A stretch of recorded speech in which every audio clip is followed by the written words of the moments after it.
Sa factory, 100,000. Ikaw ba sa Taiwan? Kaso mahirap nga yan. Nakamamatay. Delikado pala. Meron na naputol pa may dito. Sa makina.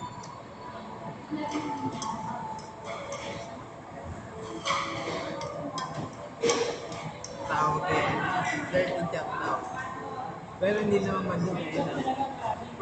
Sa ano nagtatrabaho tayo yan, di ba? Hindi naman dirty.